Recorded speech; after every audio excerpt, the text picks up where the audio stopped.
Je, ziara ya Rio Ferdinand Tanzania ilikuwa ya mafanikio makubwa au ni tukio lililoibua ukweli ambao wengi hawakutaka kusikia? Kwa sababu sasa hivi Watanzania wamegawanyika mitandaoni, wengine wakisema nchi imejitangaza vizuri kwa uso wa dunia, lakini wengine wakidai kulikuwa na kujisifu kupita kiasi, propaganda na hata siasa za kufurahisha macho. Kutoka kwa Mwijaku hadi kwa Watanzania walioko diaspora hadi mjadala wa Yanga, media na fikra za walalahoi, leo nitakuonyesha namna ziara ya Rio Ferdinand ilivyogeuka kuwa mjadala mkubwa kuliko hata watu walivyotarajia. Na mwisho wa video hii utagundua kwa nini baadhi ya watu wanaamini Tanzania bado haijajifunza namna ya kutumia celebrity mkubwa kama Rio Ferdinand kimkakati. Kwa wale ambao hawajafuatilia story nzima, ni kwamba Rio Ferdinand alikuwa Tanzania kwa ziara ya siku 3 iliyolenga kutangaza utalii na michezo. Ziara hiyo ilivutia attention kubwa sana Afrika Mashariki, hasa kutokana na ukubwa wa jina lake duniani kupitia Manchester United na football kwa ujumla. Lakini badala ya watu kubaki wakiongelea utalii, sasa mjadala mkubwa umehamia kwenye reactions za Watanzania wenyewe. Na hapa ndipo mambo yalianza kubadilika baada ya Mtanzania mmoja anayeishi Ulaya kuibuka na kauli iliyozua mjadala mkubwa. Kitu kilichowagusa wengi ni pale aliposema baadhi ya bloggers wanazidisha maneno ili kuonekana wanaisifia Tanzania kupita kiasi. Huu ni mjadala mkubwa sana Afrika Mashariki kati ya uzalendo na kuitangaza nchi na kusema ukweli bila kuongeza chumvi. Wengine walimuunga mkono wakisema kweli kuna wakati vichwa vya habari vinazidishwa chumvi sana, lakini wengine wakasema huyo jamaa ameathiriwa na maisha ya Ulaya na amesahau hata kuipenda Tanzania.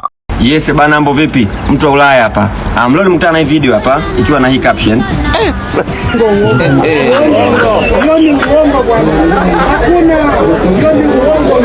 Okay, ndugu zangu waandishi wa habari, naelewa kwamba tunalipwa tufanye coverage, tuipambe tu ya Rio Ferdinand, naelewa, lakini kusema kwamba Rio Ferdinand amesema kwamba SGR ya huko ni nzuri kuliko za huko Ulaya, jamani, mnatukosea heshima sisi wakazi wa Ulaya. Mimi nimetembea nchi kama Sweden, Denmark, Belgium, hapa Spain, Madrid. SGR metro ndio usafiri wetu wa kila siku. Sasa sijajua hiyo Ulaya mnaosema nyinyi ni Ulaya ipi? Ulaya hii ambayo sisi tupo? Na sio kwamba SGR ya huko ni mbaya au ina kiwango cha chini, no, lakini jamani, tuwe serious jamani.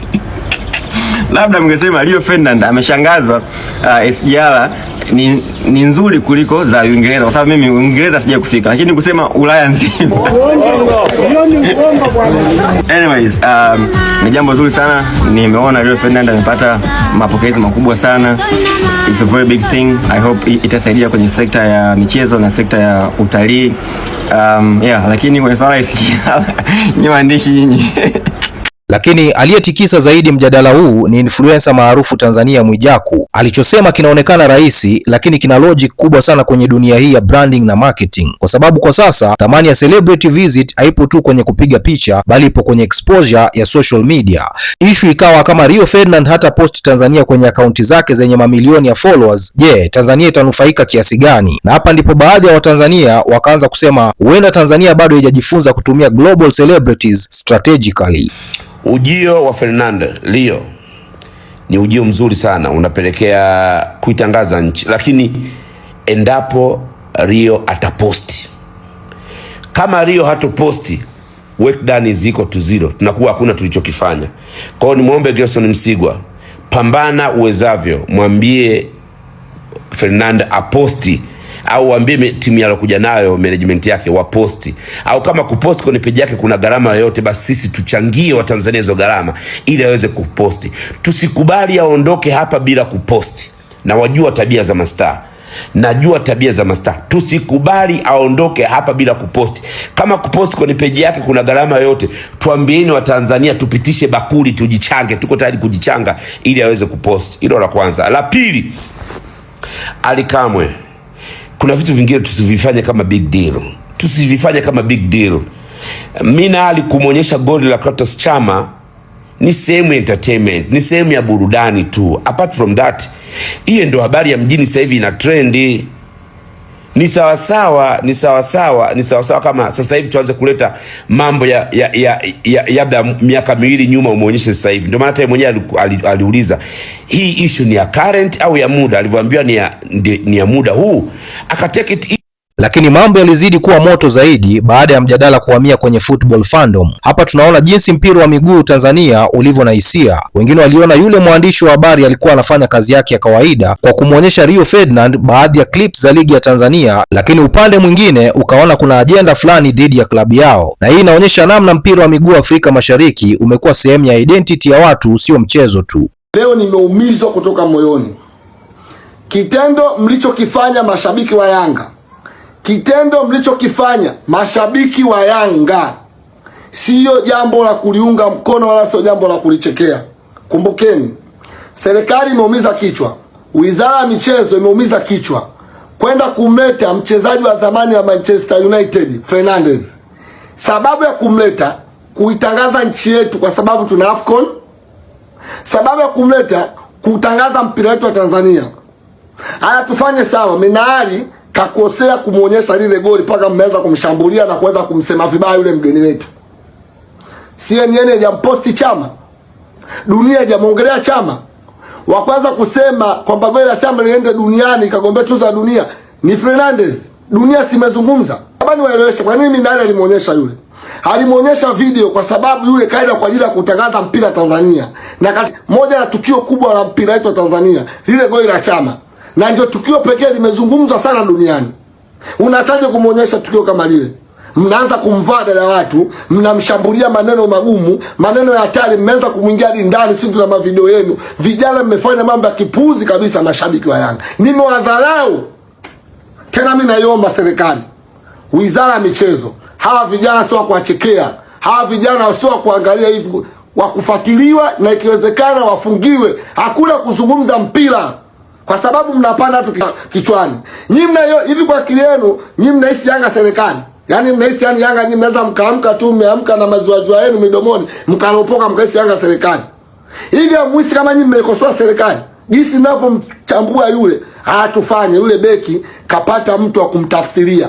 Yale maneno mnaoambia mnamkosoa si beki mbovu si ni nani, wamtafsirie mgeni. Hivi atajisikiaje? Mmemkaribisha kwenye nchi ili mumseme. Vitu vya kishamba mmevifanya. Mimi nakwambia msiwezi kuunga mkono. Wengine rafiki zangu mmefanya vitu vya kishamba. Kuna vitu vya kuna content za kuzifanya, sio hivi vitu vya kiserikali. Hii serikali imetumia gharama. Minali kamuonyesha tukio kutoka kwenye mpira Tanzania ambao limezungumzwa muda mrefu. Ili uelewe, angalia pointi ambazo anakusanya Yanga club bingwa, pointi ambazo anakusanya Simba club bingwa ndio zinabeba vilabu vinatoka ligi ya Tanzania. Kwa hiyo tukio linalofanyana na klabu, tukio la taifa. Chama sio Tanzania, Chama Mzambia yule. Lakini kwani tukio lake tunatamba nalo nchi. Limefanyika kutoka kwenye ligi yetu. Nyinyi si mmesoma, mmesema mna elimu nyinyi. Si mmesema nyinyi mna elimu. Mbona mnafanya vitu au place yani kama vile mmesha vidudu chekechea, yani ni mwadharau kabisa. Serikali, hawa vijana sio kuachekea. Kamata, fungia, hakuna kuzungumza.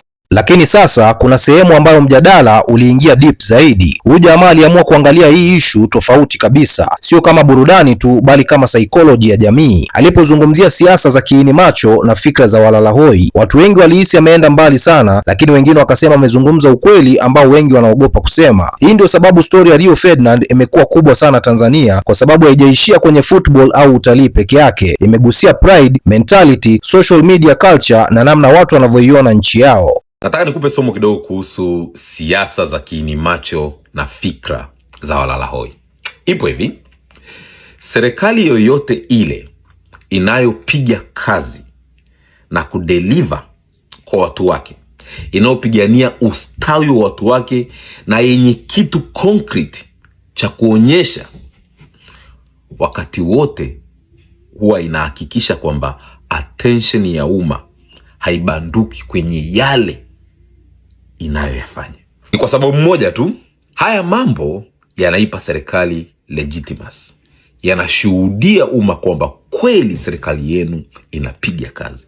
Kweli watu mlio wakasimisha madaraka ya kufanya maamuzi kwa niaba yenu wanapiga kazi. And for that reason, kile ambacho wanakionyesha kwa umma kinakuwa ni mtaji wao wa kisiasa.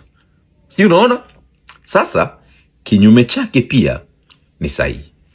Serikali yoyote isiyofanya kazi, serikali iliyojaa madudu na makandokando ya kutosha, rushwa, ubinafsi, sijui ufisadi, wizi, unyang'anyi wa hali ya juu, matumizi ya ovyo ya madaraka. Serikali yote iliyojaa makandokando ya aina hii uhakikisha wakati wote kuwa attention ya umma haiwi kwenye yale ambayo inayafanya. Badala yake, hii serikali siku zote huwa inakuwa bize kuwekeza katika kitu kinachoitwa distractors. Distractors ni nini? Distractors ni chochote kile ambacho kinaondoa attention ya umma kwenye yale ya msingi na kuipeleka kwenye yasiyo ya msingi. Yani inakuwa kama hivi, kwa mfano wewe ni baba, umekaa mahali unataka kufanya kazi yako, lakini mtoto wako anakusumbua anafanya. Unajua unachokifanya? Unampa distractors, unaweza kumpa simu, unaweza kumpa game, unaweza kumpa TV au kimchezo fulani. Mtoto anaondoa attention kwa kuna kufocus kwenye kile kitu kingine, au wakati huo anakuruhusu wewe kuendelea kufanya mambo yako. Ndivyo ilivyo. Ndivyo inavyofanya na serikali ambazo hazipigi kazi. Unaondoa attention ya umma kwenye yale ya msingi na kutengenezea umma distractors, kama vile mara leo umeletewa Rio Ferdinand, kesho umeletewa Didier Drogba, kesho kuto utaletewa Arnold Schwarzenegger, mara sijui leo kuna pati gari, mara sijui Simba na Yanga sijui wamefanya nini, mara sijui Diamond amefanya nini. Yani distractors za kutosha ili kuhakikisha tu kwamba attention yenu kama umma haiwi kwenye yale mambo ya msingi yanayohusu ustawi wenu, na badala yake mnakuwa occupied na mambo ya ajabu ajabu. Kuna kitabu kimoja kizuri sana kinachohusu propaganda, kimeandikwa na Edward Bernays. Right? Mule Bernays anazungumzia namna ya kucheza na fikra za umma. Anasema kwamba kuna invisible government, kuna watu ambao wako nyuma ya pazia, wamekaa wenyewe na wanaoperate kila kitu. Na hao watu Chomsky alikuja kuongeza kwenye kitabu chake kimoja kinaitwa Manufacturing Consent. Chomsky anasema kwamba hawa watu siku zote huwa wanaona umma kama adui. Umma ni kama nzi wanaorukia kwenye chakula chao. Kwa hiyo huwa wanafanya chochote kile kuhakikisha kwamba wanaukip umma mbali kabisa na chakula chao. Wanafanya nini? Very easy. Wana engage mind. Okay? Wapo busy kuoccupy fikra za umma. Kwamba umma to feed nini? Mtapewa stories za Wema Sepetu kila kukicha, mtapewa stories za kina Kajala kila kukicha, mtapewa yani mnakuwa mko busy, mnakuwa kept busy na mambo ya kipumbavu wasiokuwa na kichwa wala miguu, huku wenzenu wakiendelea kufanya yao. Kuna malengo makuu mawili katika hili. Moja ni kuhakikisha kwamba hamui busy na yale ya msingi. Lakini pili ni kuhakikisha kwamba discontent mlionayo, kwa sababu kama mambo hayafanyiki, kama social contract haipiganiwi, if they are not delivering, then mtakuwa discontented. Okay? Na mkisha kuwa discontented, kinachofuata nini? Ni action. Hasa wanahakikisha kwamba akili zenu haziwi kwenye hayo ya msingi. Akili zenu zisipokuwa kwenye hayo ya msingi, inakuwa ni vigumu nyie kuwa na ile hali ya discontent. Yes, mnaweza mkawa na ile individual discontent, mtoto wangu anaenda shule haina madawati, haina madarasa, bla bla, mimi ni maskini, sina kipato, lakini at the same time ukiwa occupied na kuwa entertained, maana yake ni kwamba unayasahau haya. Mnashindwa kuwa na ile collective action ya kudai la mabadiliko. Badala yake mnakuwa fixated kwenye mambo ya kipumbavu, mnakuwa busy na mambo ya kipumbavu, mnakuwa distracted na upumbavu. Okay? Hicho ndicho kinachofanywa. Mara leo sijui bungeni ameletwa si jamaa gani eti watu wote attention kwa yule. Mara leo ameletwa robot Yunus bungeni, attention kwa robot Yunus. Mara leo sijui amekuja sijui nani, mara leo sijui nini kimefanyika, sijui party gani, mara sijui mmepikiwa nyama, mara sijui kuna pilau. Yaani mambo ya kipumbavu kibao. Ili nini? Ili ni akili yenu yuko kwenye hayo. Wakati huo hamkumbuki kwamba pale Dar es Salaam kuna shule na wanafunzi 1400 na walimu 34 tu. Hamna time na hayo mambo ya msingi. Hamkumbuki kwamba vijana hawana ajira. Hamna time na mambo hayo ya msingi. Hamkumbuki kwamba watawala wanachezea pesa yao mfanya mambo ya kipumbavu. Hamkumbuki hayo. Kwa nini? Kwa sababu mko occupied na mambo ya kipumbavu. Siasa za kiini macho na fikra za walalahoi. Bye bye.